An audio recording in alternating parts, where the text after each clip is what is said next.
say yes to opportunities that come your way. If we look at also the behavior of women versus men saying yes, for example, to jobs, we always try to fulfill every potential requirement of a certain job, which is not necessarily, right? So say yes and figure it out on the way. My friend, she got a really good job in Germany.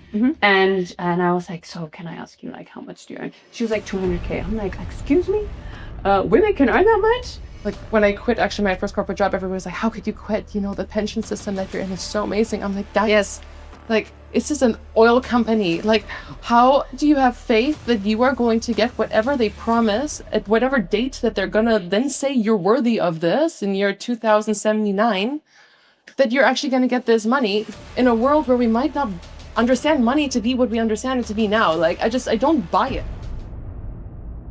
If you ever thought, I wish someone would have taught me this about money sooner, you're not alone. Too many women still handle money in silence, and it costs us. Today, I'm sitting down with two founders that I really admire, and we try to break that silence and make money a topic so we can all learn from each other and with each other. So I want to talk with them about what shaped their mindset, how they run their business, and especially how they run their finances. Because we want women to succeed, to say yes to bold moves, and to navigate the wins and mistakes of their lives. So thank you so much, Tanja and Dina, for sharing your learnings with us, because this is really valuable so we can grow and learn together.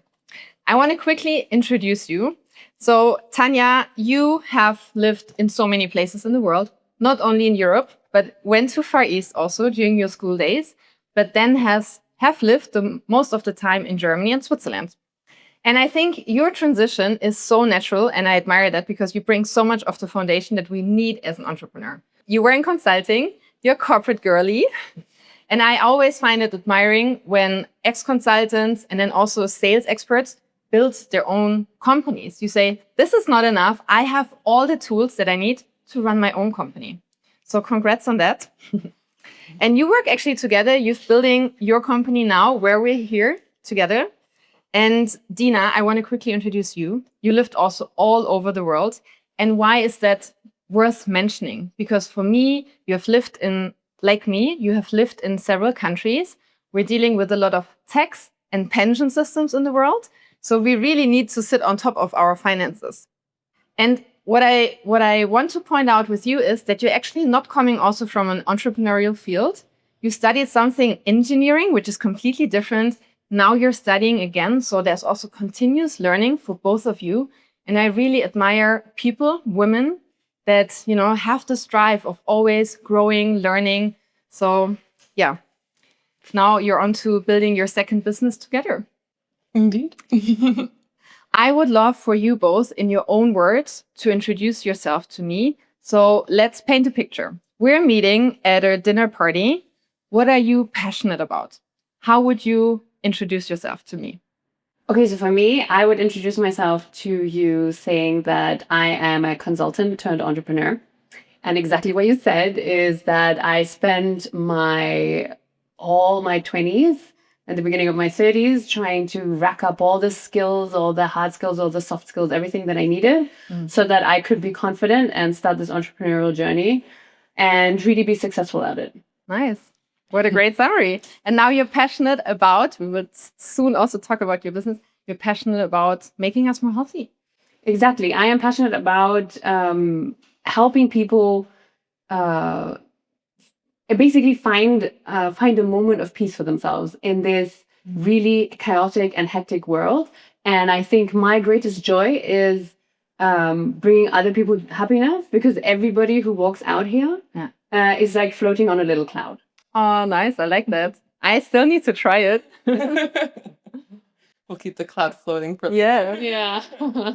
How about you, Dina? How would you introduce yourself to me if I don't know you?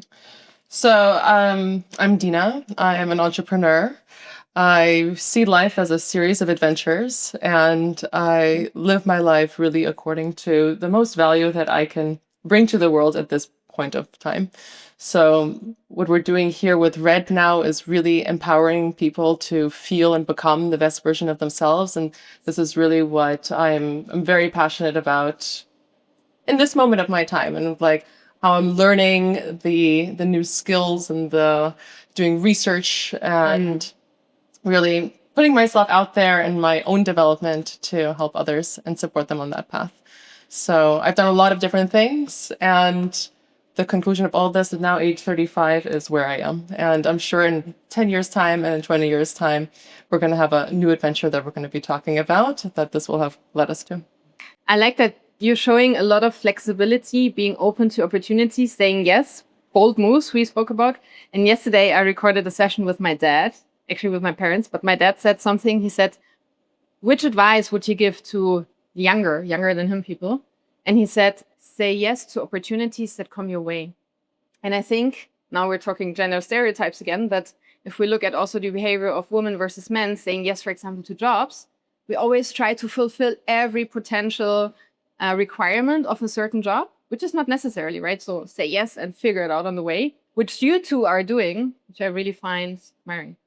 But I think it also comes saying yes to everything or to specific opportunities always always comes back down to you and to your confidence. Yes. That you need to have, because maybe you don't have all the skills, but you need to be aware of what skills you have and what skills you need to buy, or what skills a perfect business partner had, and how you complement each other. And then you also need to have trust in yourself and think about, okay, if this doesn't work out, I know if I get there, I will be, I will not panic, but I will take the time and really think about it and maybe consult with some people, and then I will pivot and it's going to work out in the end. 100%. You just need to trust yourself and have that confidence. Exactly. And I like when we can be enabler of this confidence. Like my dad made an example, right? He hired a lot of people. He had a corporate career and he hired a lot of people. And then if he said to younger mentees, he said, if someone approaches you because they already saw that you will be able to strive in this, just trust it. And I have a lot of, like, for example, one of my friends, she's hiring, and she then said, it was maybe a bit too extreme, but she said, next time I won't ask them, like it was about women, to lead that team or do that role. I would just tell them to do it because they found all the reasons why not to take it. You think I can do it? I don't think so. It's too much stress. Yeah. But they were definitely able to do the job. Yeah, everything is figure outable. Yes, I think so too. I mean, obviously, I know you a bit now, ladies. So you have a lot of confidence. And also, I think traveling or living around the globe, this helps also to form that confidence. Maybe can you guide us through a moment in life where you found out, maybe it wasn't conscious then, that money, finances are actually important? I think I had a little bit of a revolution of my own, and like when I was in my end 20s and I had 7-8 years of work experience. I had secured my own financial independence and had various different salary degrees. I had very high salaries, very normal salaries, and then started over when I moved to Switzerland actually, and was working on a very low basis. And I think around the end of my 20s, I used to feel that the education that I got from my Abitur in Germany was this really valuable thing. And I compared myself when I was studying to other people around me and their different, their A-levels and their IBs and, their very focused areas. And I thought, here we are in Germany having this holistic education and, I know so much about everything. And then when I reached the end of my 20s, I'm like, wait, hold on. At this point now, I can't even remember the names of the books that I read. I have studied 3 dead languages and have diplomas for these that, also did me a limited amount of good. But I really had like a fundamental realization that I really didn't have a good understanding at all about how the economy works in detail, how to approach my own personal investing journey and investment planning journey. And that, even though when I was a student, I interned at several investment banks. And I had worked a year in venture capital. But still I had on my constant to-do in the back of my head, from my early 20s on, you need to figure out that investing thing. But I had also primed myself with, oh no, but you're young now buy the 400 euro shoes instead. You're good, and the little voice inside of me from watching all that Sex in the City was also you know, like Harry got away with it. Everything's going to turn out, you know, just fine. Like live in the moment, no. And I got actually really angry at myself for having been so ignorant and having spent so much time focused on such like trivial issues. And I was like, how could it be that I was surrounded by so many like smart people in my time in London, for example, and I just ignored all the signs around me to invest in Bitcoin, for example. And because like I have clear memories of playing around on plus 500 in 2015 of Bitcoin, but did I ever actually put in the effort of understanding what it was fundamentally about? No, I just had this big ignorance of like, it's a joke. I like that you say ignorance. I like completely. And I actually then had to put a bunch of work in my early 30s to get over this anger that I had towards my younger self. Oh my God. No, really, because I had to really forgive myself for not taking advantage of all these opportunities because the FOMO and the woulda, coulda, shoulda doesn't get you anywhere. And then I just started to say like, okay, you know, like maybe now we don't have the 200K salary that we used to, but there are small things that we can still do. And this is the momentum that we gather. And I mean, as I am an entrepreneur, I do assess risk very differently. I also have my own opinions about these like systematic ways of building wealth and, you know, cooperating in society. But like that new investment philosophy served us very well when we needed to invest in this new business. And like for me, investing is also that. It's building the money, having the money work for you, but also having it available to create other things in life. Taking a huge risk on this now, sure, but then having that payout and then keeping on going in that system. Actually, you know what? Everything you said in the last minute, you summarized what I experienced since years working with, you know, hundreds of women, people also in the bank, but I specifically focus on women. So it's like in the 20s, some even until the 30s, 40s, they just spend. And then there comes guilt.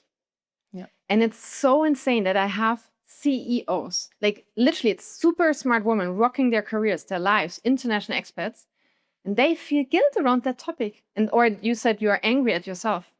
And how can we overcome this and put away the ignorance and say, now we're taking ownership and responsibility? That's such a nice phrasing how you used it.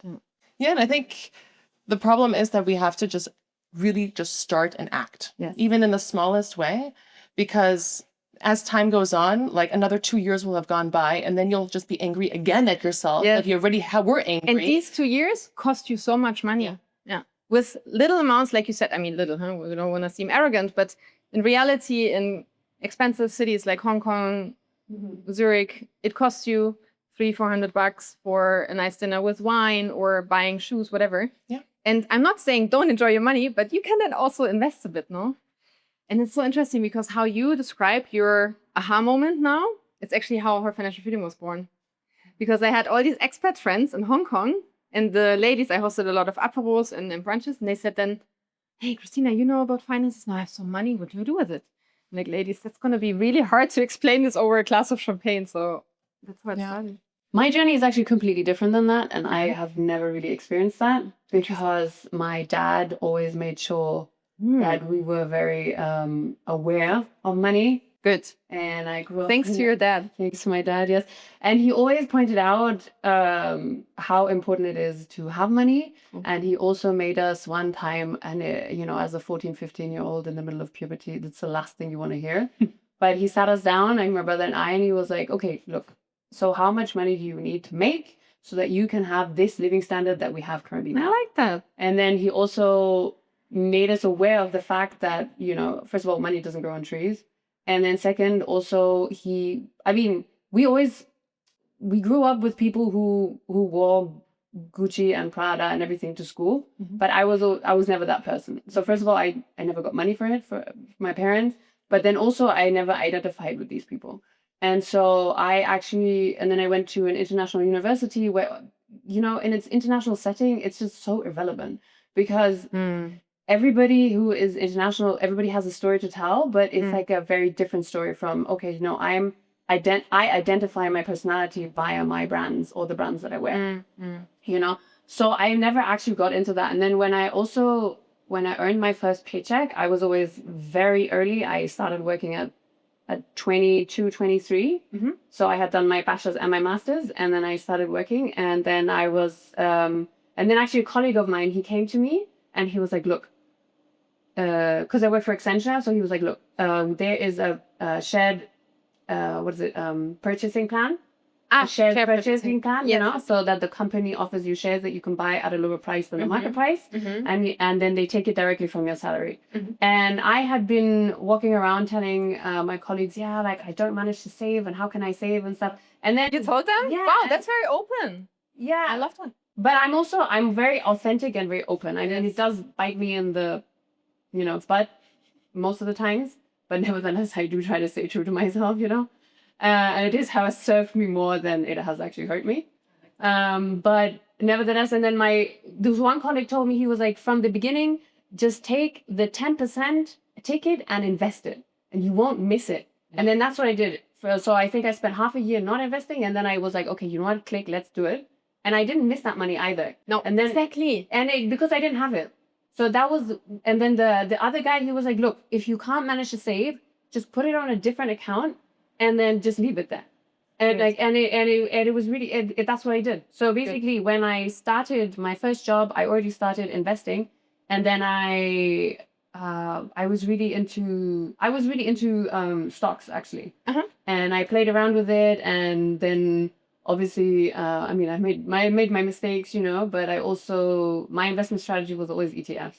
Yep. Because I had heard it's like the safest, and I understood what it was about. And I was like, you know what, like, the market is not going to go, like, the world is not going to explode. So basically, this is one of the things, if you leave it for long enough, and obviously you're not trying to beat the market, but you just want to grow with the market, and this is the safest option. And I don't need to beat the market. I'm not, not an investment manager or whatever. Trader or whatever. So that is what I did. So I started buying ETFs, like with the $100 or the $200 that I had left over. And then that's how I grew. And then that's also how I actually financed my first business. So oh, interesting. Yeah. Which you bootstrapped, yeah. But I wanna grab, if I can summarize the first takeaway also from our audience. Okay, so just take 10% off. We call that like pay yourself first, because if the money is gone, you won't like spend it naturally, right? You trick yourself. And I think everyone can afford that, huh? Yeah. Having automated behaviors in place is very powerful. Yeah. But I mean, I know a lot of smart women who in their 20s heard men talk like this a lot in the office as well. Like, I'm investing in this and investing in that and ETF here and ETF there. And they were so, including myself, so paralyzed from not being the best at it, not performing at that they were making mistakes. Yeah. But I think it's very admirable that you played around a little bit, in your 20s like that, and you just went for it. Yeah, I mean, the crypto craze, I never really understood it, because I actually wrote a paper on blockchain when I was at Accenture in like 2000 and what was that, like 15, 16. But then I didn't invest in it because my ex-boyfriend, he was very risk averse. And then he talked me out of it, actually. Wow, interesting. Usually it's the other way around. I have a lot of men that I hear, they're like, yeah, I'm trying to get my girlfriend or my partner into it. I mean, now crypto is also established in a way that it wasn't in 2015. Yeah. I have to be fair. Super new. Yeah, for sure. And never think, oh, I should have, like, that's not worth anything. Yeah. Tell us a bit, if you're open to it, about your families. Like, when you think of your parents, how did they talk about money? When you think of situations, how they taught or told you about money, what stuck with you, and maybe which belief system or value system around money did you take from them, subconsciously maybe, and then later on said, oh my God, this is something I have to unlearn, or something you really appreciate of them? So I actually hosted a money mindset workshop the other week where we really deeply went into this. So it's really like top of mind, because I actually had a couple of new reflections from that workshop. My parents had two very different ideas of how to spend money and what was worth spending money on. My father was very driven by enjoying life, and I always saw him as a hedonist, or maybe he was portrayed to me as such with regards to money. Whereas my mother was extremely judgmental of what was worth spending money on, what wasn't, to a ridiculous degree even, of spending thousands on books, because education and knowledge is valuable, but like you would never get a coffee on the way, for example, and like even stronger examples I could share of that.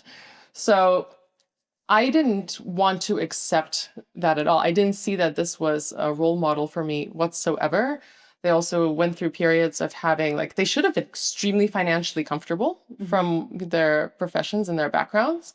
But somehow, I don't think they were very smart in their money management. And then they had $1 million divorce in California, where they just enjoyed giving all the lawyers all of their accumulated wealth up until that point. And, you know, it's interesting, me now being 35 and kind of reaching a similar age to where they were then, to understand like how you can destroy everything you worked for and also for your 5 kids of what you could have given them.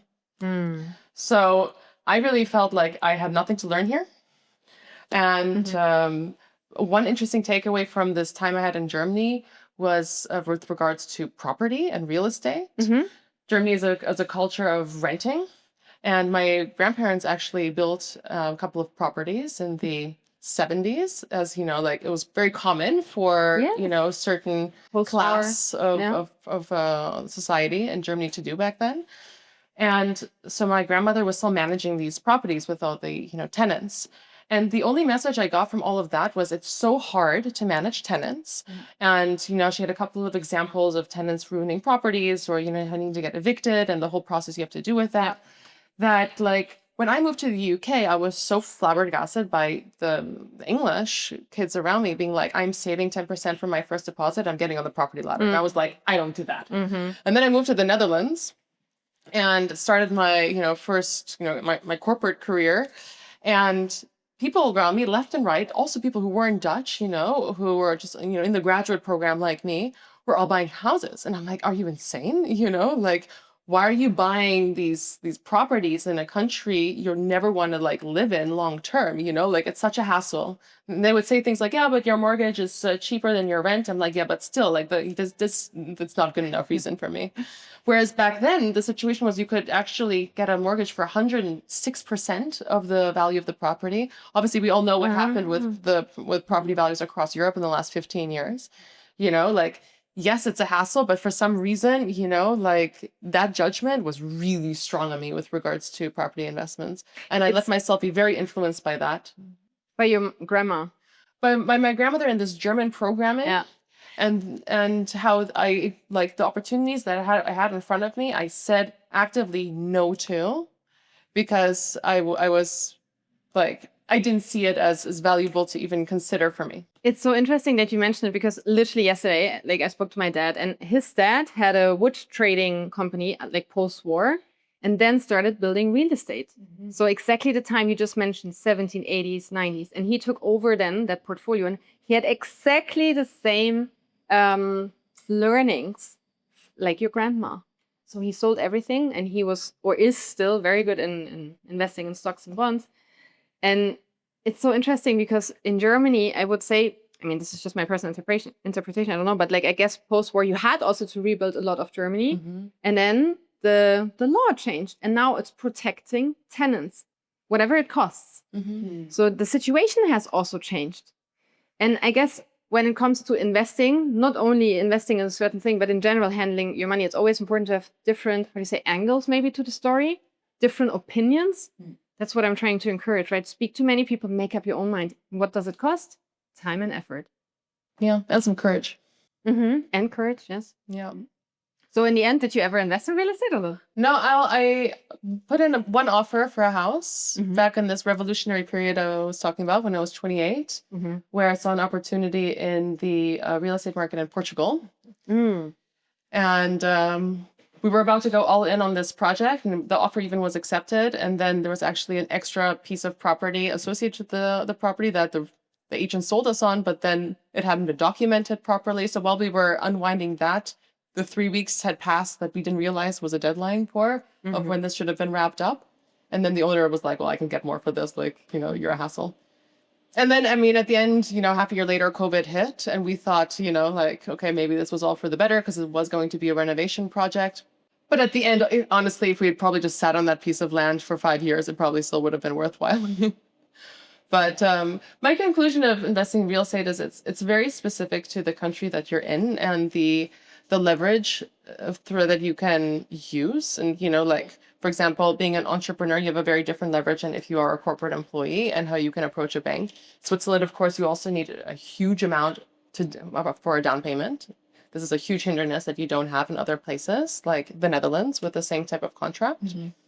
And then I think at the end of the day, like, my conclusion is that I have a personal goal of where I want, like, how much I want to spend on my first property investment. Mm-hmm. And this is not necessarily only because I think this is a financially smart investment, but this is because I want to secure my first home that I own in that country and in that place.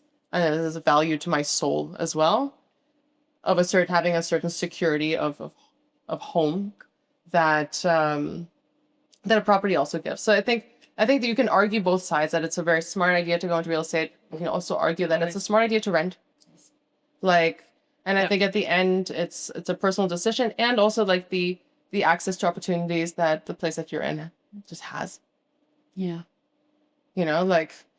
Like in the US, having an Airbnb market, right? There you see a lot of financial like advice about how to flip properties there, or like convince landlords of renting at one plaza and flipping it as an Airbnb to this. These are a lot of things that I don't find are very like one-to-one relatable for Europe. Mm-hmm. True. Yeah. How was it in your family? So we always spoke about everything very openly. Good.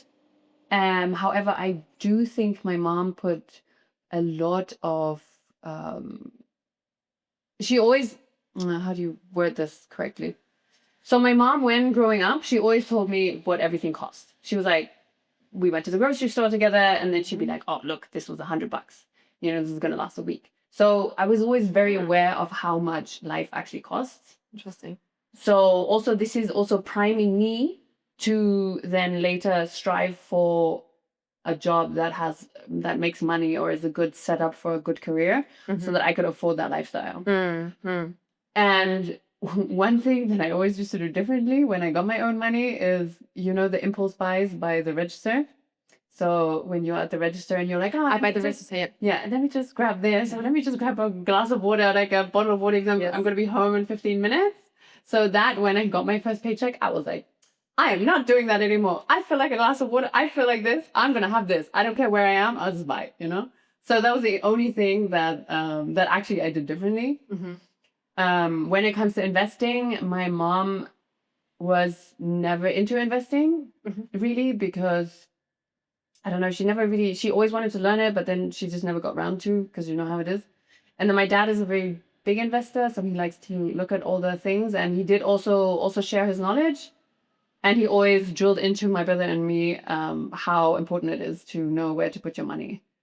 And then he also drilled into us that it's always good to have money, but it's if you show too much of your wealth, then maybe other people might come and like, raise their hand and be like, oh, I would like to, I have I want this money from you, or I want that money from you. So it's like a belief of not like flashing it too much.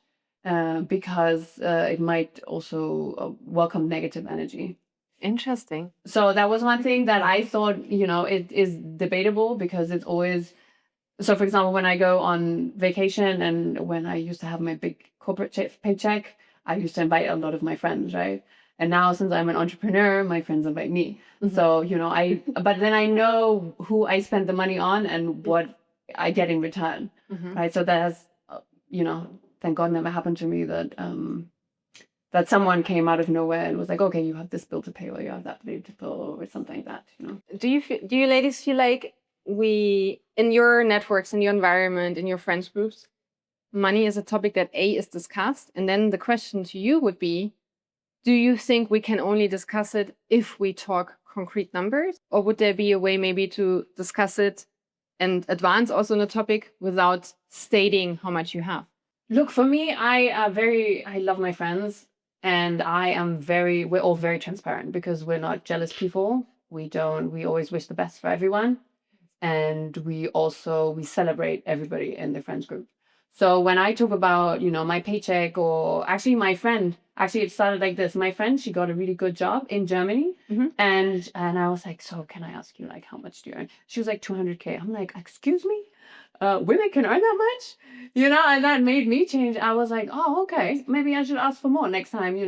I'm going for a job. Yes. Because someone who earns that much, and it's possible. Yes. And then so for me, I mean, I also always shared with my friends how much I earn, etc. And I think it's healthy because it's not that you wish you earn enough or you earn as much, but it shows you the possibilities. And without jealousy or without expecting the other person, oh, because you have this paycheck, so you need to pay for me now. So this is like malicious intent, right? Yeah. But we always share this, and I always try to drag all my friends along in my investment journey. Nice. So yeah, so Good. So I'm always the driver, and my friend, she's like, okay, so how do I do this? And then I'm like, look, you're gonna download the app, and when the what was it, when the market had this dip a couple of months ago, Because of Monday, Trump, the terrorist Trump and the terrorists. So we were sitting down, and then my friend, she was like, okay. And I was like, yeah, this is now the right time to buy. She's like, okay, so which app do I download and how do we do this? And then,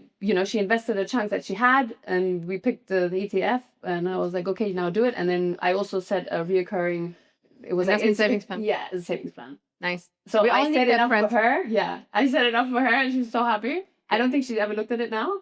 And then But at least you started. Well, at least we started, So that's and I really like talking about it in investments. And I think it's interesting, and it's not. And I feel like sometimes some people, they don't like to talk about it because then they don't want to. Maybe if it doesn't work out, then they gave they gave a bad tip to someone, So you think we can only talk about finance when we give tips? No, we can talk about finance whatever it is. I mean, I don't have no problem with that. Because I get the question so often, right? How can I start talking about money? I don't want to tell someone my salary, or don't want to be invasive and ask them. But there are hundreds of thousands of questions how you can ask generic information. Like, hey, Tanya, you live in Switzerland. Do you have the certain pension pillar? Hey, Dina, you have lived across the countries. How do you manage it with the different currencies? Do you keep the money there? So many things that are not personal, not numbers, that we can just make it part of the conversation exchange. True. So if you don't have this specific level of trust of years and years of friendship, then I would also approach it like that. Yeah, sure. I have a complete opposite experience. Yeah? Yeah. Tell us. I actually had no friends that I spoke with money with. We spoke a lot generally about things, but surely we shared some accomplishments along the way. But I also wondered when I got to my end-20s, I'm like, why didn't I have any friends around me that we were talking about this with, And I think it was a lot of the judgment that I put on everything as well that also shut down any potential conversations. But I've recently actually, I've started, I decided somewhere around the age of 30, I'm like, I'm done with this. I'm speaking very openly about money. And yeah, and I've been talking to a bunch of older friends as well about money and about their journeys. And also let's discover that, oh, no, actually they didn't have some secret investment plan going on the whole time. They were just as scared the whole time. And now they're like, okay, what where do I even begin? Wow. Right. And then early on, in my career, we were all earning the same thing. When you start in a graduate pool, you're all throwing the same thing. And then your salary is dependent on your performance, depending on the company's performance, you start understanding these jumps you can make with your career and so forth. And even there was very little. There was no knowledge exchange. There was a lot of protection. I saw that the boys actually, I call them boys, with the men I work with, they did a lot of penny stock trading, and they would exchange things like this. They were talking about this, but I was never involved in this. I felt no, absolutely. And then I actually when I was the first time I made real money, and I started having more, a lot more money than month at the end. The only financially smart decision I really made was to pay off all my student debt at once. Good. But I was terrified to open a brokerage account because people were like, oh yeah, you need 10K, and then you need to this person and that. This was, this was 2015-ish, there wasn't an abundance of investment apps like there is now. And again, I just chickened out, but it didn't really do anything. I participated in a employment, the employer, the share plan, right? But also only after when I started earning a lot of money, not when I was on my little graduate salary. And yeah, I don't know, it's finding very interesting how we finished school in the same city. We're both influenced by the same kind of German culture, and went about in two completely different ways. It's very interesting. But isn't that all about to reflect what environment I am and want to be maybe, right? And then finding these communities, networks, however you want to call it, spaces where you can then maybe learn, converse about maybe other topics. For sure. Same with entrepreneurship, I assume, right? No, yeah. I mean, when I was with the boys, because I used to, well, I was in an industry, I always worked with so many men. Same. Like, so many men. Who didn't? Yeah, who didn't, honestly, yeah. But I always converted myself into a bro, so I would always hang out with them, and I was always like cool with them, you know, because I never wanted to fall into the category of, okay, I'm your mother, or I'm your sister, or I'm your potential girlfriend. I'm one of you, I'm a bro, you know.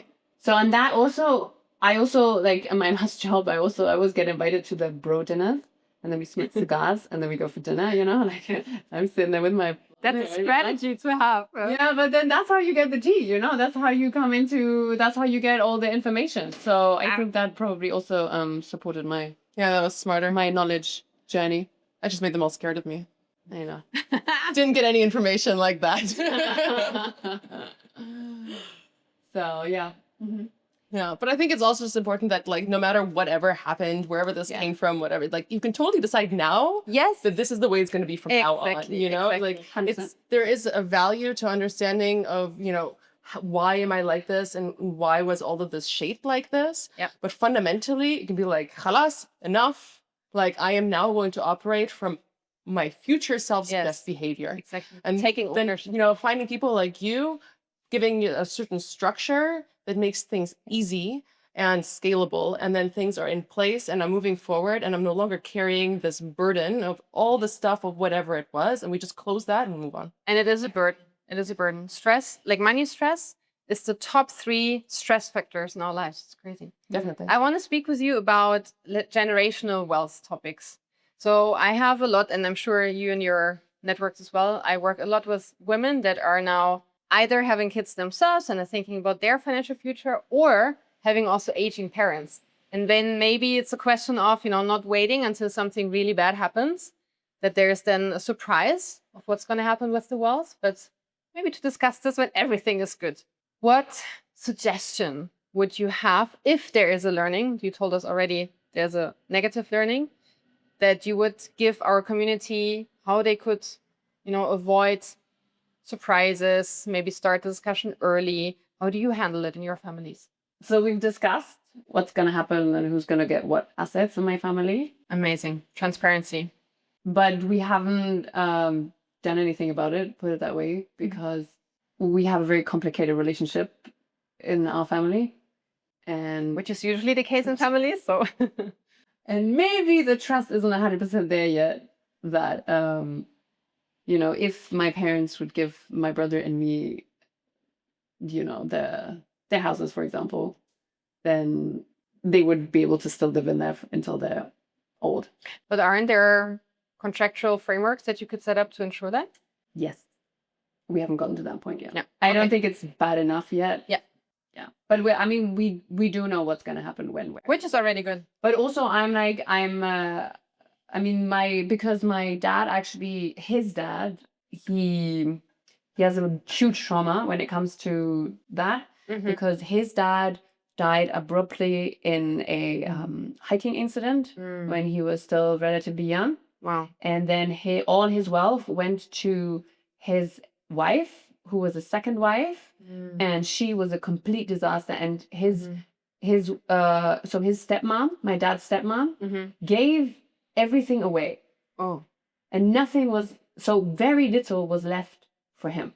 Because then all of a sudden from his stepmom's, I don't know, she was a terrible person, by the way. Very cold, very like, just the wrong pick, basically.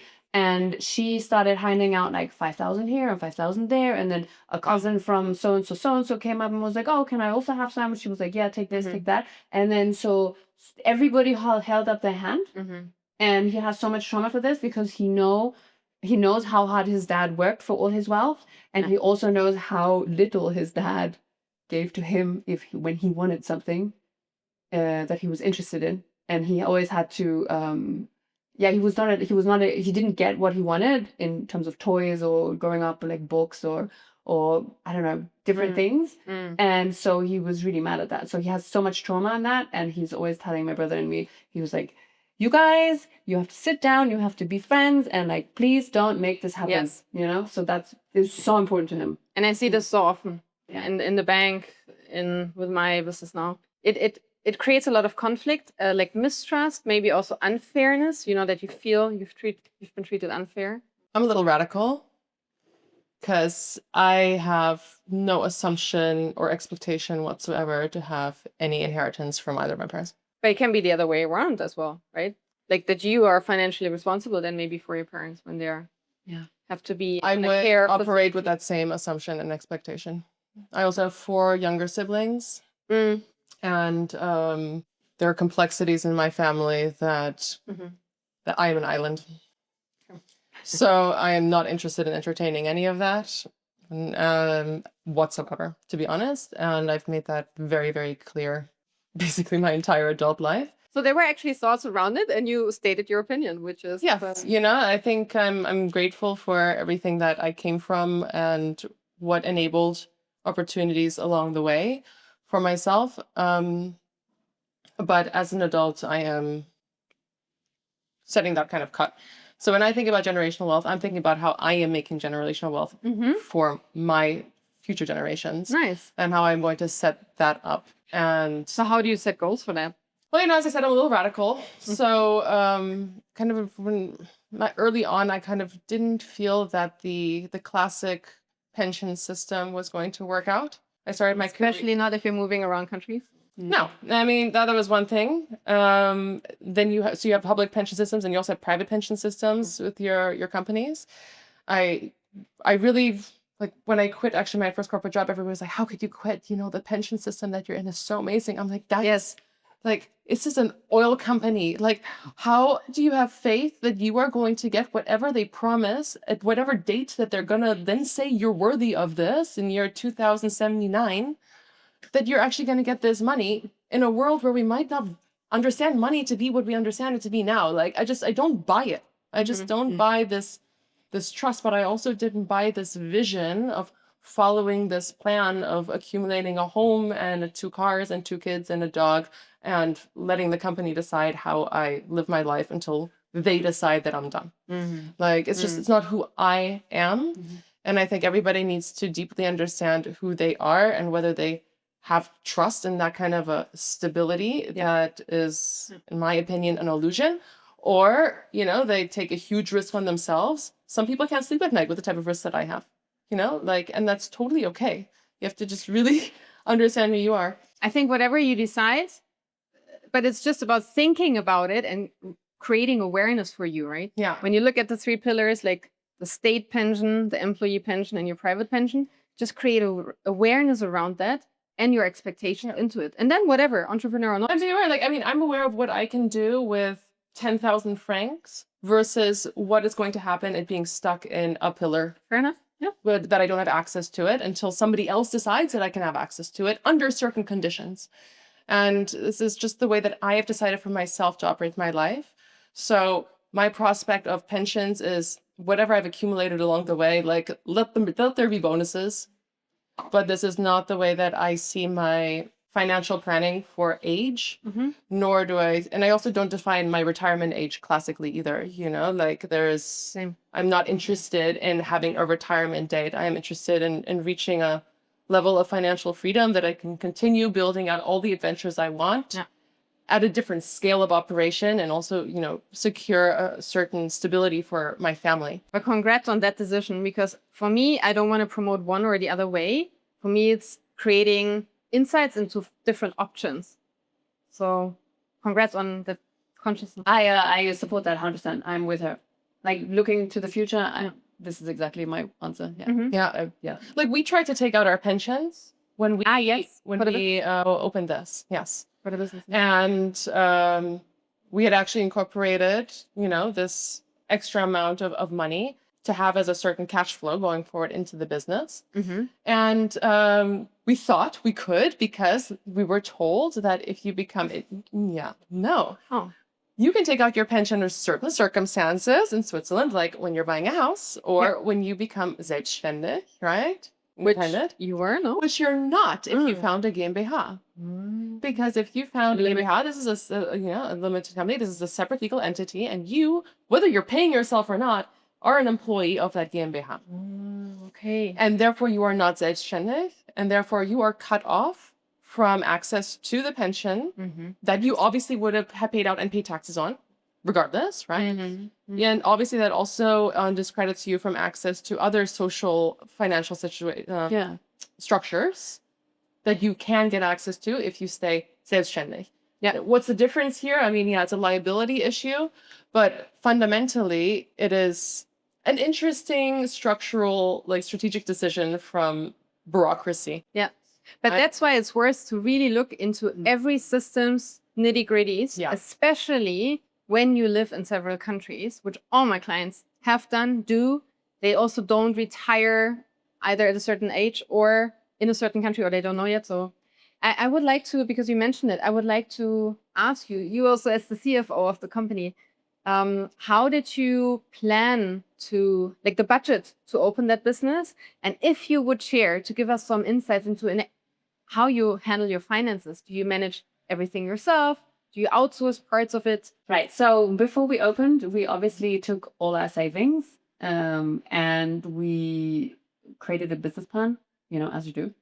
Obviously, the business plan that we created was a very delusional one, Why? Too conservative or too positive? No, it was very positive. Okay. And then we did also calculate, the worst case, best case, and probably medium case. Sounds bulletproof?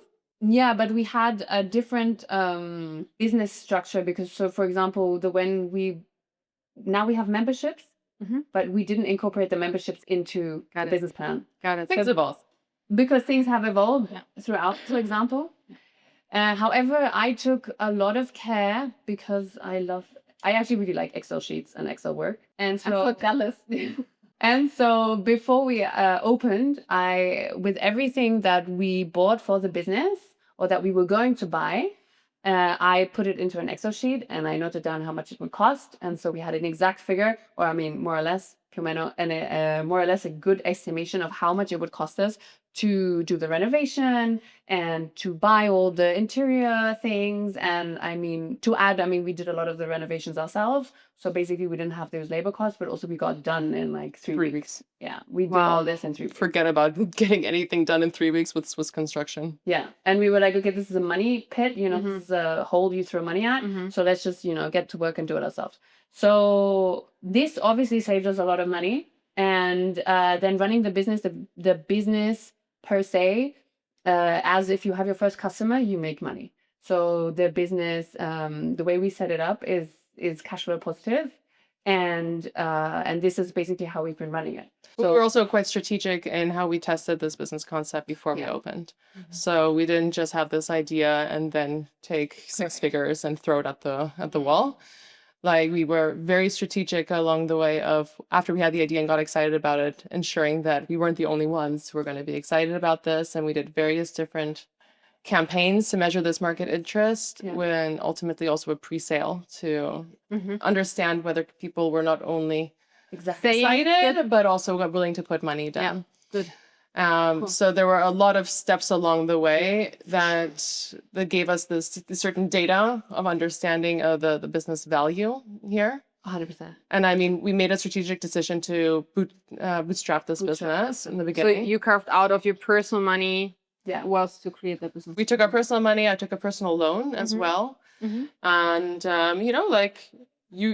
we hoped for certain things, like we would be able to lease the devices, for example, and that didn't work out. So that, changes certain structures along the way. But ultimately, we're very much where there's a will, there's a way type of mindset. And this is... Yeah, definitely. So, because we both had businesses before, so we took all the learnings that we had from that business and we were so aligned on our learnings, to be fair, that we implemented those along the way. And yes, obviously before starting the business, that's a whole nother, topic. But now how we run the business is basically I make a real effort that every month I go through the expenses and I book them. So we have a booking software and I book them on the correct, accounting or account. So that in the end, and then I also obviously I do an income statement basically, or like a cash flow statement every month, which is more income statement and cash flow like together, but just so that I can see, okay, this is the trajectory we are on, like how much did we make, how much did we spend on every single position, so that we have a control over the finances. Because I think it is so important if you are starting a business and you do not know your cash flow situation, like what are you actually doing? You have no idea. And then also, in a year, I don't want to be looking for a receipt behind like some car seat from a year ago, So that's also a thing that I like to be organized and be like, okay, where are the receipts? Are they there? Can we book them? So that it's all together and we have control over it. And then also, if we have one cost that is super spiking, I will notice this month that we had a huge spike in this cost. And you can adapt. And I can adapt it, right? And then I don't have to be, for example, advertising. Google Ads is a huge money pit. So maybe you'd forget about that position and then you're like, oh, but where did the money go? And then 3 months later, you notice, oh, I spent 4K on like Google Ads. And did it bring you customers? No. Exactly. Exactly. We do have an accountant as well. Yeah. And we, based on the astronomical amounts that we both spent on accountants for our other companies, really negotiated with him that we are going to do this amount of work and we require his expertise for exactly this, and define that boundary very precisely. And we have a really good working relationship in that way. Right. I want to translate what you just described to me, in a summary, and also like for others to learn, and then also to your private finances. Like basically what I'm hearing is you are responsible to be on top of it. You have to sit your butt down and really spend time with the numbers. I mean, a lesson I'm really learning in a hard way also.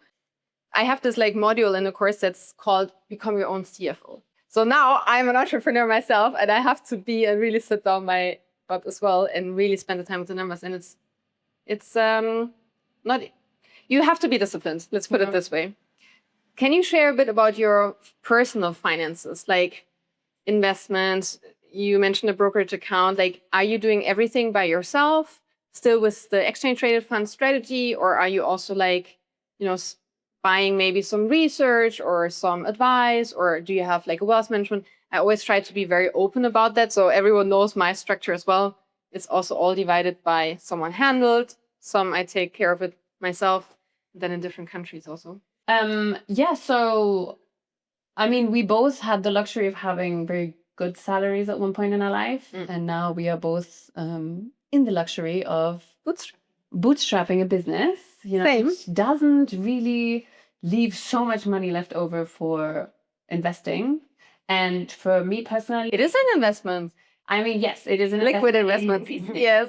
But it's not an investment in the stock market or anything else. So for me personally, right now, I am not investing into anything because simply I need the cash flow to invest into this business.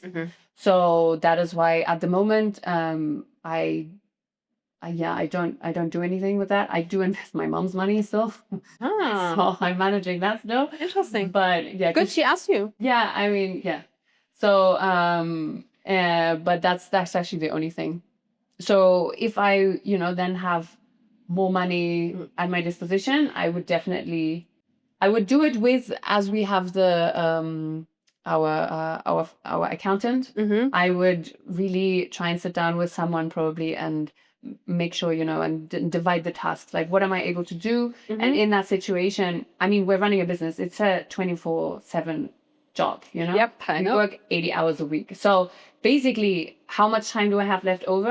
And what am I really specifically interested in doing? And what can I do? And then really define, okay, what am I giving out? What am my competency? What is that person's competency? How much does it cost? Etc. Yeah, super. That would be my strategy for the future. Yeah. Smart. Yeah. So I just drained all of my investment accounts. And I'm very grateful that I had that ability, and that it also came at a time that they were worthy, right? Because that's also another thing about like when you need your investments. Is it a good time to get out or not? And so currently, I'm also not investing actively. Although I have thought about investing on a micro scale, just, things like investing 10 francs a week, Which is possible. which even for us Yeah. would be doable. Yeah. And to keep the energy going, to like keep the drive attention towards where our goals really are, right? So I'm kind of back, I guess, where I was in my 20s, being like, let's get it going again. That's cool though. And with the technologies, the online brokers, you can do it, right? Yeah. It's an advantage. I think I've tried a lot of, I've also at some point, convinced myself that, oh, couldn't I be, a wildly successful trader? I think we've all had this Which like would thought. also be an 80-hour job, by the way. Like, Yeah. I have friends that manage their own business as their own wealth. That's their job. Yeah. It's I think you have to have a certain amount of fun doing it. I think you have to have a huge amount of control over yourself and your emotions to do that successfully. I think the way that has always proven itself to be best is simply dollar cost averaging. And like at the end of the day, everything you Explain just, what that means. that means deciding I wanted to invest 100, 1,000, 10,000 francs a month, and I am going to invest in one asset, 10 assets in a regular increment schedule, whether that's every day, every week, every 2 weeks, once a month, and that this amount of money is going into the account that's being invested, can simply just be deducted from your credit card in some cases, and it's just occurring again and again and again and again. And then you are not actively involved in picking the time of where the price is right, but statistically over time, you will average out at a value that will be lower than where the asset is going. Yeah. So, And you trick yourself in the discipline, right? And most brokers, they even offer this for free at no commission. So that's amazing. Yeah. You spoke a lot about your baby, your business. Do you want to share with the audience what it's about?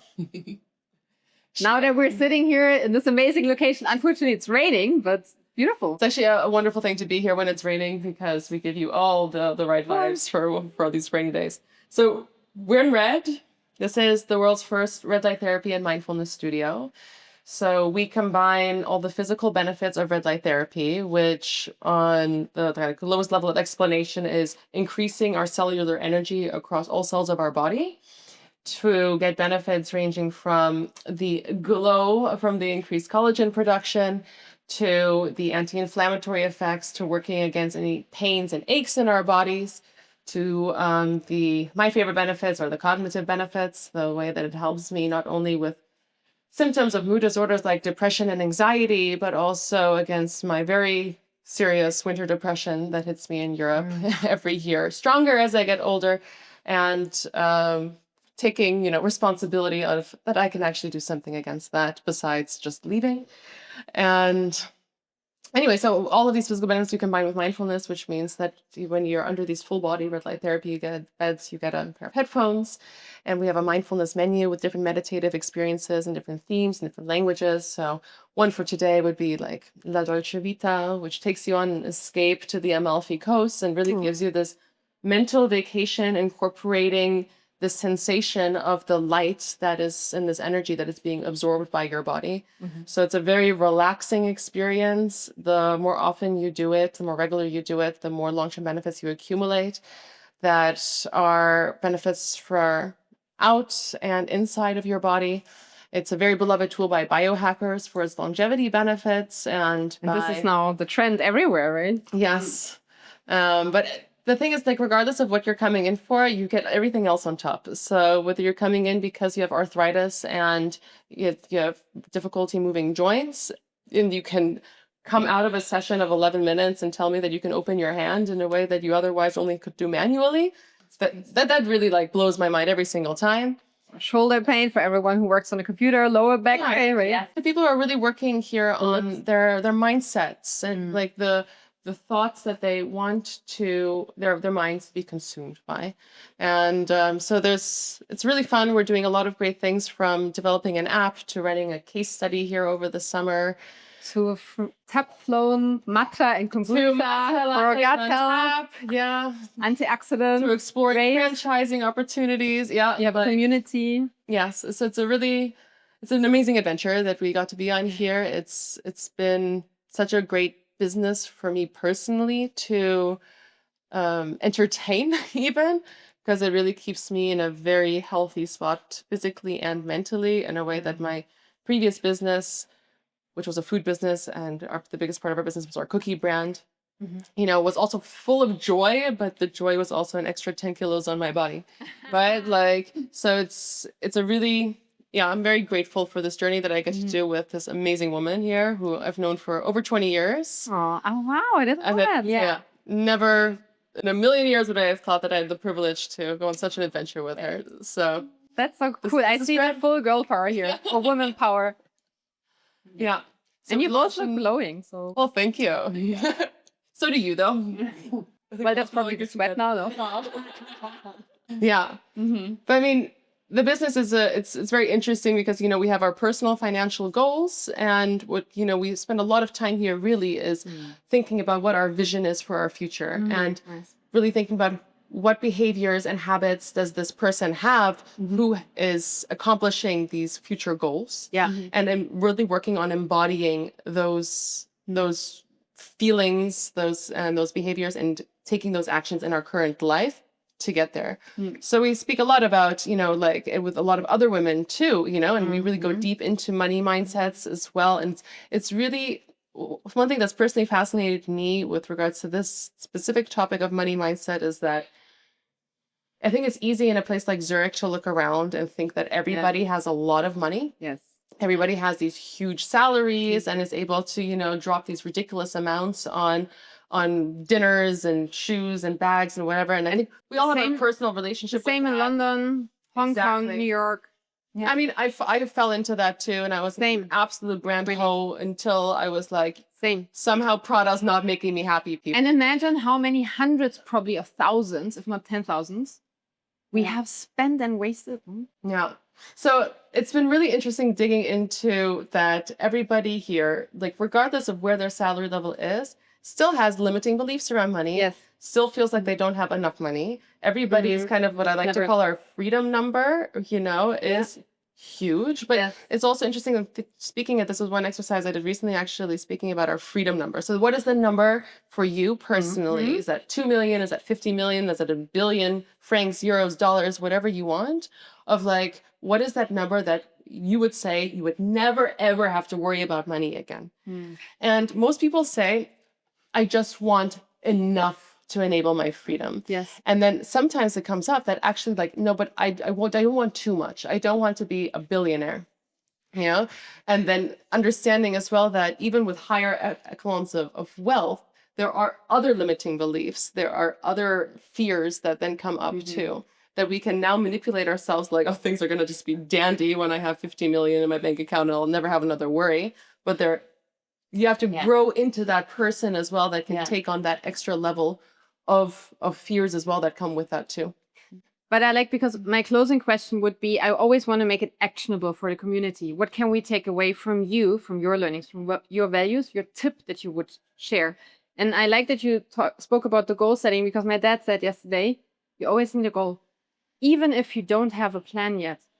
And then you find people you make that plan with, or it comes as you go, but having a goal. And in my case, I would also rather probably set a realistic goal, not become a billionaire, like make it realistic for your life, for your dreams.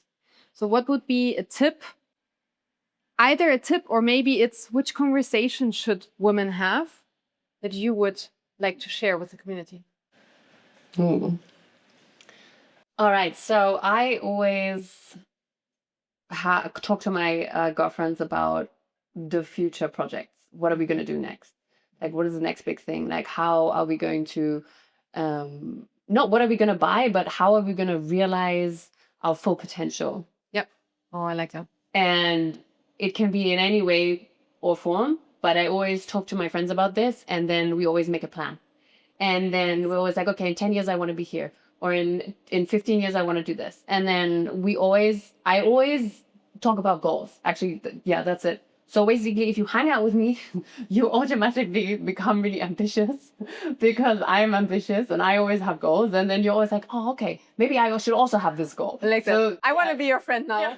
I always pull all my friends along because I'm always so like, okay, like this is what we're gonna do. This is what we're gonna do. And we also, for this business and for our life, and I love this about you. We are so aligned on what the goal is in 10 years, like where we would want to go. Like the strategy is just so clear. And I think that is it. You need to know where you want to be in 10 years. I mean, it's such a cheesy question, but you just think about it. Like, who do you want to be? Like, what do you want to be doing? What kind of freedom do you want to have? And then just break it down and think about, okay, what do I have to do to get there? Love it. I think when it comes to people who are kind of stuck and not understanding, like, what is that even that I want in 10 years, it can feel really paralyzing. To sound so easy of like, just think of your vision and then, you know, like you'll work there.